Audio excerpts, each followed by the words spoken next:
what is going on? Red Master here, and welcome back to an episode of Cards and Castles Cards.TV commentary. Episode 20 is today, so I want to thank you guys for letting me continue this series for 20 episodes, and here's to maybe reaching episode 100 in due time. I mean, it's going to be maybe years away, but we'll get there. We got hopes for the future. Anyway, without going too much into that all that intro stuff, let's hop into our first match of TV commentary. Got some great matches lined up for you, and yeah, let's again jump right into it. And our first match is going to be Banana 2244 versus KMMTG. Of course, they both passed their first turn, but Banana, looking to establish himself early, gets out some Hassan City guards. Awkward positioning for the guard as he moves one behind the castle and one aggressively.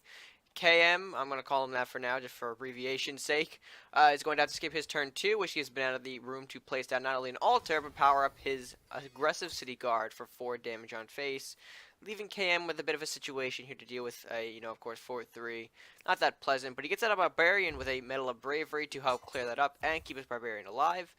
Banana, though, will get that zombie, of course, from the altar, plus, of course, his 4 gold, so let's see what he does with that. He'll use that for an Armory summon, and a zombie, of course, blocking off the castle so the Barbarian can't get a shot at. Interesting that he keeps that guard behind the castle the entire time, but I guess it's good for placing down those buildings and whatnot.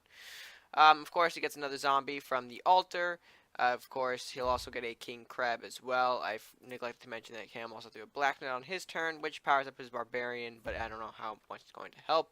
Cam summons a Shaman. That Shaman, of course, takes a crack at the zombie, of course, and killing it, the most upmost zombie. Guard will kill off the Barbarian. The zombie can't reach that Shaman, neither can Flux. But let's see if he trades, or of course kills it off with the King Crab. He will do just that. So now the Crab is at a 5-5, but also he moved in Flux and Lumberjack. Cam responds to the Tyrannosaur, which will kill the, King Crab. But of course the repost damage means double damage, so the Tyrannosaur gets killed as well. Flux on the castle, Hemorrhage, and Pillage into Banana's hand. He'll also reinforce his presence with a Swordsman. And of course, move everything up. Interesting that he's keeping those zombies back, though I'm not sure if he's just neglecting them for the turn or forgetting to move them. But regardless, another T-Rex from KM kills a Flux, Dwarven Greed, and Smuggling Ring inside of Banana's hand. He can do some damage with that, seeing as how he's got 2 Southport Captains. But I think he's going to hold on to it for now, as he summons an Armory to help kill off the Blacksmith and Tyrannosaur without much harm to his forces. Will he pillage? Okay, he will. I sort of lost my step there. Dwarven Greed as well. His Smuggling Ring with that to invest, though, so he's not wasting any time using it. I guess he's keeping the Southport Cabins for another time. But Cam's in trouble here. Frozen Storm, of course, going to hold back the enemy, not for long, though. And of course, Banana's got that +2 gold to work with on his turn. He'll summon a Fenrir, of course, and put a Deflecting Shield on it for the draw as well, I am assuming here. He'll get a Lumberjack, of course, from that draw, which he'll play it immediately after playing the Shifting Technique on Fenrir. So Banana's pushing some very good aggression right now, sort of what these colors are meant to do, but KM spawns a Yenaroth, which will weaken the Swordsman, of course. He really only used it for the freeze. The damage was sort of I mean, he didn't really have to go for it, but Hemorrhage is going to end up finishing off that Yenaroth, and a Grendel as well, plus Southport to boot, only reinforcing Banana's forces further. As you can see, he's got a massive army. Cam responds with yet another Yenaroth. So Swordsman, of course. Okay, he's not going to take out the Swordsman. Interesting. I'm not sure why he didn't do that. He had the chance to. Everything else is frozen. But I guess he didn't want to risk Yenaroth getting killed. Of course, the guards easily could have killed him, or Southport. But Banana's got a nasty chain set up here. Does KM have the chain? He's got the War Party. Interesting. Could we see a turnaround here? He's got a Yarm. Okay. That's 3 chains that have to happen. So there's chain number 1. Chain number 2. Wow, that took out a lot of his forces. That was a beautiful chain executed by KM. Of course, War Party. I didn't know that was that. Well, excuse me. I didn't know that was the deck he was running. But he's getting out 2 Swordsmen, as well as the Kraxus, and a Shaman for more draw. Blacksmith, of course, to reinforce said forces, plus another Kraxus. And this game has just horribly switched on Banana here. But a great move by KM, freezing all of those units. Of course, Banana does get the effect of the War Party, though. Let's see how he uses it. Summons a Beastmaster. Of course, Bear comes out, weakens the Swordsman. Wolf trades to Kraxus. Bear gets that +1 buff. Swordsman though, plus the Centaur. I don't think that was the smartest move. Of course, that nasty cleave killed all of them. Skeleton from the Ship of the Damned. One of them goes into Craxus. The other one chills out. And of course, Salahar Voyager to finish the Swordsman. And ultimately, looks like Banana is going to have a hard time bouncing back here. KM with, again, nearly a full hand due to the Craxus draws. Plus Forbidden City. Plus the massive presence he's got on the board. Reinforcing it with Armory further. Swordsman cleaves everything, and Banana can't take it anymore. He's ultimately going to have to surrender. So that was a really impressive showing by KM and War Party overall. Although, for those of you who know me, I don't necessarily like to face against the War Party for that reason. They like to stall until those opportunities arise. And ultimately, Banana was just another victim to that. He played very well, though. He did what the deck was supposed to do. But ultimately, in that kind of scenario, if you can't get to the castle fast enough before War Party comes out, you're ultimately going to get swarmed. And that's just the unfortunate downside of playing against War Party. I'm hoping that maybe some work goes into it in the next, hopefully a few weeks or so. I'm not sure what's going on in terms of the updates, but I do know that there are some things that still need to be looked at. So with that being said, though, a great match and a congratulations to KM for that win. So with that being said, let's move on to match number 2 and see what we got. Our next match will be Sam the G versus King Lomingo, and King starts off his first turn by summoning a Lumberjack. Of course, no hurt for that draw. Nothing. I'm sorry, I put this weirdly. It doesn't hurt to get the extra draw, that's what I meant to say. Sam responds with a Salahar Rider, and of course King will play a Inspire, getting 9 of the Flowers and Shield Runner, plus trading the Lumberjack into the Salahar. He'll take the 2 damage on the castle, but ultimately draw an Arbiter's Return, which could be very useful down the line. Sam, though, uses that Unholy Altar, so we know that there's going to be a lot of zombies coming out if King doesn't deal with that fast. He'll respond with a Knight of Flowers, though. And Sam will quickly end that with a defective flame cannon, though. So King in trouble in these opening moments of the game here, as Sam reinforces his position with a Salahar soldier. What's King going to do here? He'll throw out Atarius Files in front of his castle, hoping to get some draw from it, or to just temporarily block his castle. Sam can't get rid of it. Of course, he's going to go around it. He doesn't want to give him that draw yet. But he'll summon a Fenrir with a Medallion from his hand, so looks like he's in trouble here. But King does have a plan, I think. He's got a plan. He plays another Atarius Files and a Shield Runner. Not the kind of move I was thinking of, but interesting. He'll weaken the Salahar soldier, and ultimately it dies. Zombie hits the Atarius Files, giving King a Lumberjack and a Blacksmith. Fenrir hits, retreats for 7, plus Centaur on face. And Sam's got an incredible opening, not even in the... I guess we're approaching the later phases, but already he's pretty much crippled the castle down to less than half of its usual health. Lumberjack to hopefully get some sort of saving trade. Flamestorm, killing off all the zombies and weakening the Fenrir. I think I know what he's trying to do here. He's going to try and use those Chaotic Storms he's got in his hand. Okay, he weakens the Fenrir to 1. Can he do it? And he kills the Fenrir. Beautiful job. So King's got himself somewhat saved, but at this point, he's in burn range. Banshee comes out from Sam the G, plus an additional trap. Will this trap hurt Sam in the... will hurt King. Excuse me. King disintegrates that Banshee, not letting its last will activate. Very smart there, but unfortunately, it's the Seed of Regrowth trap. So he's still gonna activate the trap anyway. He's got a Pegacorn to clean up the Trent, though.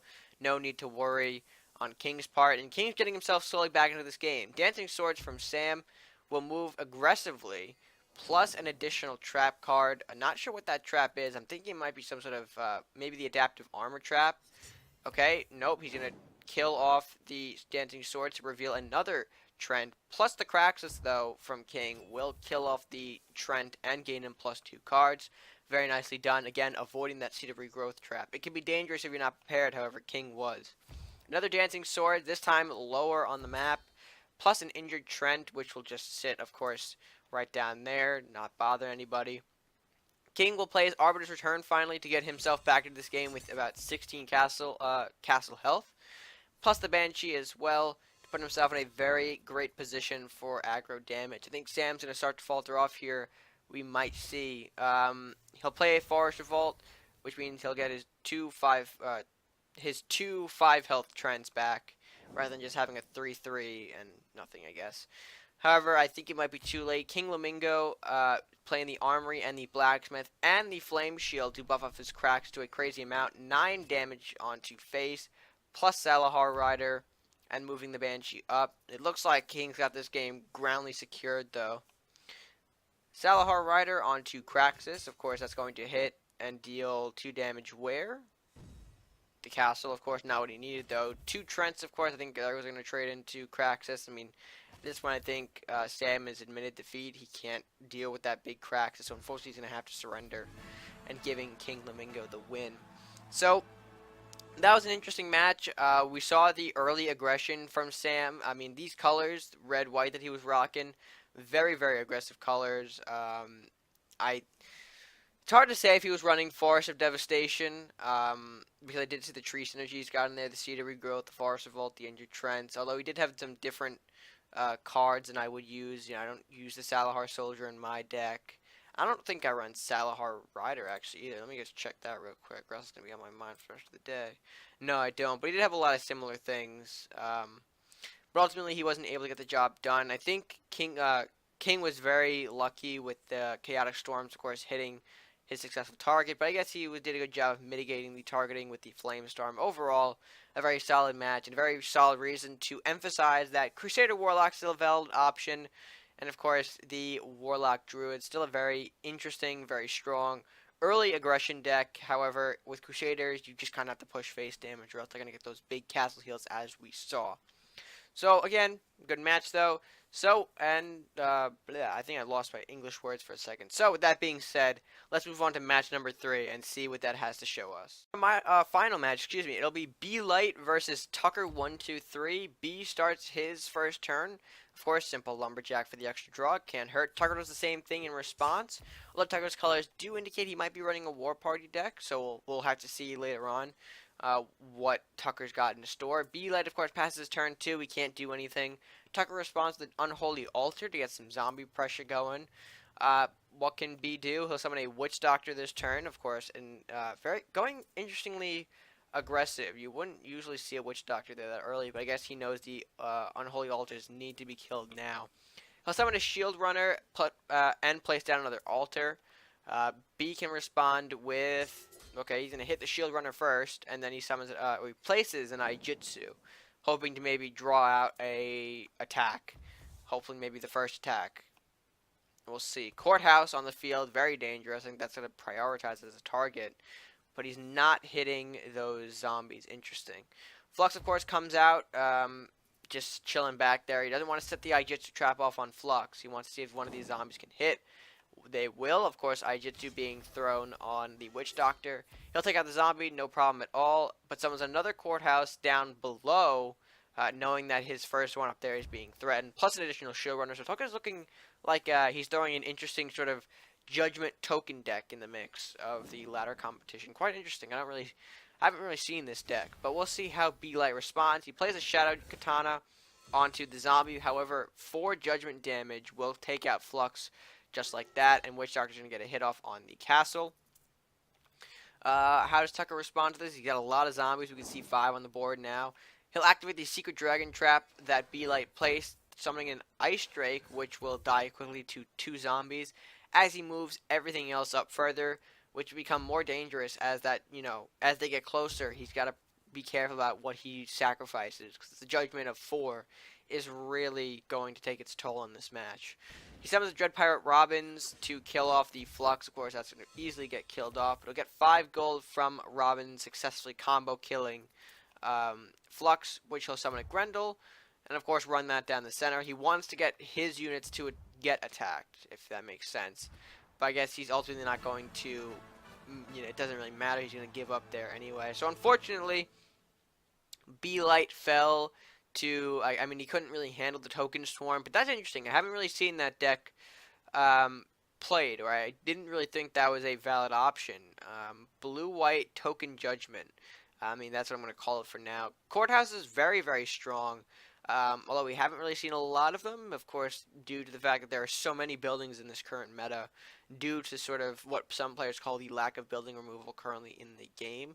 And, I don't disagree with them. There's only so many options that we have to deal with buildings right now, so things like courthouse, dojo, altars all work in very, very scary ways. And again, with there being limited options to deal with them, it creates a sort of building meta that we've seen, I guess, since TEG really launched.